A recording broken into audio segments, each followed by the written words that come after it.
कुछ कहना चाहेंगे, कैसे देखते माननीय सर्वोच्च न्यायालय का निर्णय हो या माननीय उच्च न्यायालय का निर्णय हो या किसी भी न्यायालय का निर्णय हो, सरकार उसके अनुपालन में काम करती है। और हमने हमेशा से संवैधानिक तरीके से जो भी चीजें चल रही हैं उस पर हमने उनको आगे बढ़ाने का काम किया आदरणीय योगी सरकार ने। और जहां तक रही बात मदरसों की, तो मदरसों को लेकर किसी ने पीआईएल करी थी, उसकी पीआईएल को सुप्रीम कोर्ट में चैलेंज किया गया माननीय उच्च न्यायालय के फैसले को।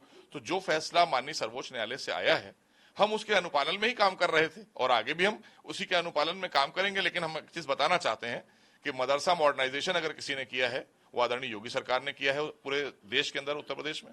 और एनसीईआरटी की पढ़ाई हमने लागू की है और आधुनिकीकरण भी हमने किया है, ताकि हमारे मुस्लिम समाज के बच्चे पढ़ लिख कर डॉक्टर, इंजीनियर बने, आगे बढ़े, आईएएस आईपीएस बने, वो खाली अलिफ बे ते से न पढ़ते रहें।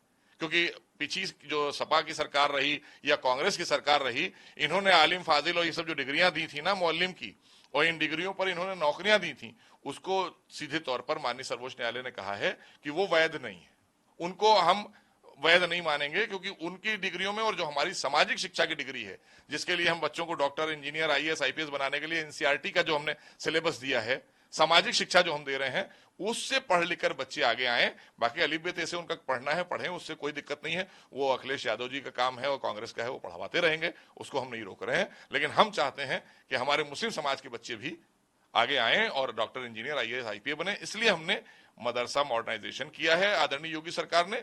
तो जो माननीय सर्वोच्च न्यायालय का फैसला है, हम उसका स्वागत करते हैं और हम उसके अनुपालन में काम करते हैं। इसलिए सरकार का कभी कोई ऐसा मत रहा ही नहीं है। हम सबका साथ, सबका विकास, सबका विश्वास और सबके प्रयास की सरकार चलाते हैं। आदरणीय मोदी जी ने साफ कह दिया था कि एक हाथ में कुरान, एक हाथ में कंप्यूटर, तो आप कुरान भी लीजिए और कंप्यूटर हम इसलिए दे रहे हैं कि दुनिया हासिल करिए। एक आखिरी सवाल है सर, समाजवादी पार्टी का चाहती कलाम साहब जैसे लोग मदरसों से निकलते हैं। कलाम साहब को जब हम दोबारा राष्ट्रपति बना रहे थे, तब ये कहाँ थे? तब क्यों भाग गए थे छोड़कर?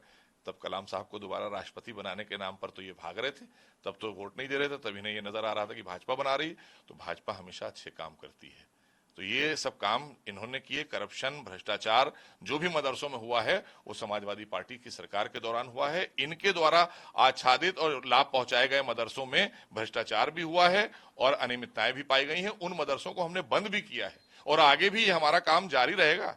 ऐसा नहीं है, अगर कोई भी अवैध मदरसे पाए जाएंगे, उन पर कार्रवाई भी होगी, उनको बंद भी करेंगे। और जो हमारे अनुदानित और जो हमारे मान्यता प्राप्त मदरसे हैं, वो जैसे चल रहे हैं, माननीय सर्वोच्च न्यायालय का जो आदेश आया, उसके अनुपालन में हम काम कर रहे हैं।